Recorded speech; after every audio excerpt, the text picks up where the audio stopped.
श्री स्वामी समर्थ. नमस्कार मित्रांनो, स्वामी समर्थ कृपा राशी भविष्य या आपल्या चॅनलवर तुम्हा सर्वांचे मनापासून स्वागत. आजचा हा व्हिडिओ मिथुन राशीच्या जातकांसाठी अत्यंत महत्त्वाचा, थरारक आणि त्यांच्या आयुष्याला एक वेगळी दिशा देणारा ठरणार आहे. जर तुमची रास मिथुन असेल तर हा व्हिडिओ शेवटपर्यंत पहा, कारण जुलै महिन्यात येणारी सोमवती अमावस्या तुमच्या आयुष्यात एक मोठे वादळ घेऊन येऊ शकते किंवा त्या वादळापासून तुम्हाला वाचवू शकते. यूट्यूबवर हा व्हिडिओ पाहताना तुम्हाला जाणवेल की ज्योतिषशास्त्राच्या सूक्ष्म गणितानुसार तुमच्या ग्रहांची स्थिती सध्या काय सांगत आहे. चला तर मग अगदी सविस्तरपणे शास्त्रोक्त पद्धतीने जाणून घेऊया की मिथुन राशीच्या जातकांना जुलै महिन्यातील या सोमवती अमावस्येला कोणत्या संकटांचा सामना करावा लागू शकतो आणि त्यावर अचूक तोडगे काय आहेत. मिथुन राशीचा स्वामी बुध आहे. बुध हा बुद्धीचा, चातुर्याचा आणि संवादाचा कारक ग्रह मानला जातो. मिथुन राशीचे लोक स्वभावाने अत्यंत हुशार, मनमिळावू आणि दुसऱ्यांना पटकन आपलेसे करणारे असतात. पण कधीकधी याच अतिविश्वासू स्वभावाचा फायदा इतर लोक घेतात. जुलै महिन्यात येणारी सोमवती अमावस्या म्हणजे सोमवारी येणारी अमावस्या ही आध्यात्मिक आणि तांत्रिकदृष्ट्या अत्यंत प्रभावी मानली जाते. या दिवशी पितृदोष निवारण, कालसर्पदोष शांती आणि नकारात्मक ऊर्जा दूर करण्यासाठी विशेष पूजा केली जाते. परंतु मिथुन राशीच्या कुंडलीत सध्या ग्रहांची अशी काही युती होत आहे जी दर्शवते की तुमच्या अत्यंत जवळची, तुमच्याच घरात राहणारी किंवा तुमच्या कुटुंबातील एखादी व्यक्ती तुमच्या पाठीत खंबीर खुपसण्याची शक्यता आहे. होय, हे ऐकायला थोडी धक्कादायक जरी वाटत असले तरी ज्योतिषशास्त्रातील राहू आणि शनूची वक्रदृष्टी या गोष्टींकडे स्पष्ट संकेत करत आहे. उपाय जाणून घेण्यापूर्वी आधी हे समजून घेऊया की गेल्या काही महिन्यात किंवा वर्षात तुम्ही नेमके काय सहन केले आहे, जेणेकरून तुम्हाला विश्वास बसेल की हा घात अचानक झालेला नाही, तर याची पाळेमुळे खूप खोलवर रुजलेली आहेत. मानसिक छळ आणि एकटेपणा.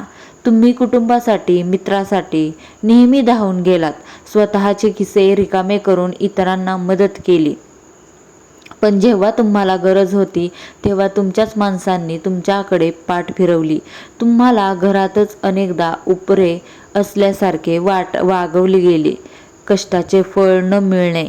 तुम्ही नोकरीत किंवा व्यवसायात आतोनात कष्ट केले, रात्रंदिवस एक करून पैसे कमवले, पण तो पैसा घरात कुठे जातो, कसा खर्च होतो याचा हिशोब तुम्हाला कधीच लागला नाही. तुमच्या कष्टाच्या पैशावर दुसरेच मजा मारत आहेत. कौटुंबिक कलह आणि संशय.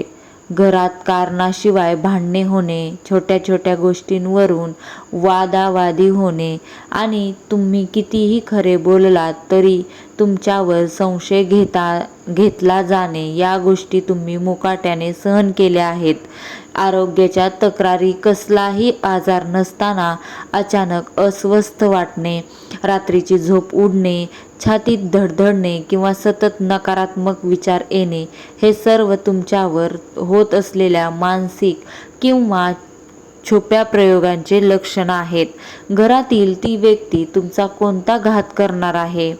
ज्योतिषशास्त्रानुसार शत्रू जेव्हा बाहेरचा असतो तेव्हा आपण सावध राहू शकतो, पण जेव्हा शत्रू घरातलाच असतो, ज्याला घरभेदी म्हणतात, तेव्हा धोका दुप्पट होतो. मिथुन राशीच्या जातकांनो, ती व्यक्ती तुमच्यावर खालीलप्रमाणे आघात करू शकते. आर्थिक फसवणूक, धनाचा घात, तुमच्या नावावर परस्पर कर्ज काढणे, मालमत्तेच्या कागदपत्रांमध्ये फेरफार करणे किंवा तुमची गुप्त गुंतवणूक लाटणे असा प्रकार घडू शकतो. विशेषतः अमावस्येच्या आसपासच्या काळात कोणत्याही मोठ्या आर्थिक व्यवहारांवर किंवा कोऱ्या कागदांवर स्वाक्षरी किंवा सही करू नका. नातेसंबंधात विष कालवणे. ती व्यक्ती तुमच्या आणि तुमच्या जोडीदाराच्या पती-पत्नी मध्ये गैरसमज निर्माण करण्याचा प्रयत्न करत आहे. तुमच्या कान गोष्टी करून समाजात किंवा नातेवाईकांमध्ये तुमची प्रतिमा मलिन करण्याचा कट रचला जात आहे. गुप्त बाधा आणि तोटका. अमावस्येच्या रात्री काही लोक स्वतःच्या स्वार्थासाठी किंवा तुमच्या प्रगतीचा जळफळाट होऊन नजरदोष किंवा करणी बाधा यांसारखे हीन प्रकार करतात. घरात अचानक लिंबू, बिबे किंवा काळा दोरा आढळल्यास सावध व्हा. करिअरमध्ये अडथळे.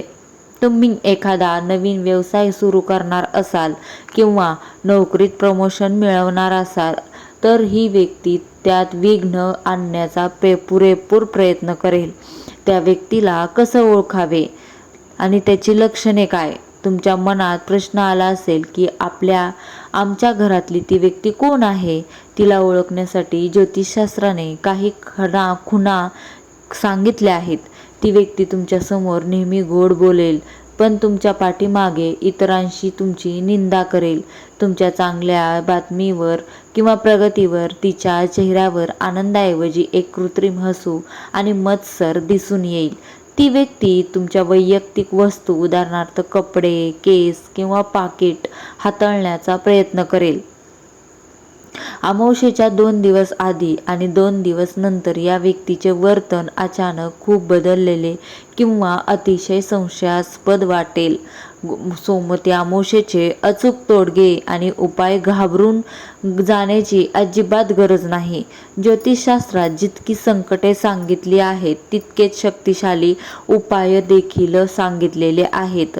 या सोमवती अमावस्येला तुम्हाला स्वतःचे आणि कुटुंबाचे रक्षण करण्यासाठी खालील उपाय अत्यंत श्रद्धेने करायचे आहेत. पहिला उपाय आहे कापूर आणि लवंगाचा उपाय. घरातील नकारात्मकता दूर करण्यासाठी अमावस्येच्या दिवशी संध्याकाळी एका मातीच्या किंवा तांब्याच्या पात्रात भीमसेनी कापूर जाळावा आणि त्यावर 5 लवंगा ठेवाव्यात. त्याचा धूर संपूर्ण घरात, विशेषतः घराच्या कोपऱ्यांमध्ये दाखवावा. त्यामुळे घरात असलेली कोणतीही वाईट शक्ती किंवा नकारात्मक ऊर्जा त्वरित नष्ट होते. दुसरा उपाय आहे महादेवाचा रुद्राभिषेक. शत्रू नाशासाठी. सोमवती अमावस्या ही महादेवाला समर्पित असते. या दिवशी सकाळी शिव मंदिरात जाऊन शिवलिंगावर कच्चे दूध किंवा काळे तीळ अर्पण करा आणि ओम नमः शिवाय 108 वेळा जप करा. या मंत्राचा जप करा. महादेवाची कृपा ज्यांच्यावर असते त्यांचा बालही बाका होऊ शकत नाही. तिसरा उपाय आहे मोहरीच्या तेलाचा दिवा. दृष्ट काढण्यासाठी अमावस्येच्या रात्री घराच्या मुख्य दाराच्या दोन्ही बाजूला मोहरीच्या राईच्या तेलाचा दिवा लावावा. त्या दिव्यात 1 रुपयाचे नाणे टाका. यामुळे बाहेरून येणारी कोणतीही वाईट नजर किंवा घराबाहेरच थांबते. चौथा आहे मिठाच्या पाण्याचा पोछा. अमावस्येच्या दिवशी घरात जेव्हा फरशी पुसली जाईल तेव्हा त्या पाण्यात थोडे खडे मीठ टाका. मीठ हे नकारात्मक ऊर्जा शोषून घेण्याचे उत्तम साधन आहे. मौन बाळगा आणि गुपिते लपवा. सर्वात सोपा आणि महत्त्वाचा उपाय म्हणजे जुलै महिन्यात तुमच्या भविष्यातील योजना, आर्थिक व्यवहार आणि नवीन कामाची माहिती घरातील किंवा बाहेरच्या कोणत्याही व्यक्तीला सांगू नका. जोपर्यंत काम पूर्ण होत नाही तोपर्यंत गुप्तता पाळा. मित्रांनो, ज्योतिषशास्त्र आपल्याला घाबरवण्यासाठी नाही तर येणाऱ्या संकटाची पूर्वकल्पना देऊन सतर्क करण्यासाठी असते. मिथुन राशीच्या जातकांनो, हा काळ तुमच्यासाठी परीक्षेचा आहे. डोळे बंद करून कोणावरही विश्वास ठेवू नका, मग ती घरातील व्यक्ती का असेना. सावध व्हा, कर्म चांगले ठेवा आणि देवावर विश्वास ठेवा. या सोमवती अमावस्येला वर दिलेले उपाय नक्की करा. तुमचे सर्व संकट दूर होईल. जर तुम्हाला हा व्हिडिओ आवडला असेल तर लाईक करा आणि मिथुन राशीच्या तुमच्या मित्रांसोबत आणि नातेवाईकांसोबत हा व्हिडिओ शेअर करा आणि चॅनलला सबस्क्राईब करायला विसरू नका. कमेंट बॉक्समध्ये जय भोलेनाथ नक्की लिहा. पुन्हा भेटूया अशाच एका व्हिडिओमध्ये. तोपर्यंत धन्यवाद. श्री स्वामी समर्थ. जय जय स्वामी समर्थ.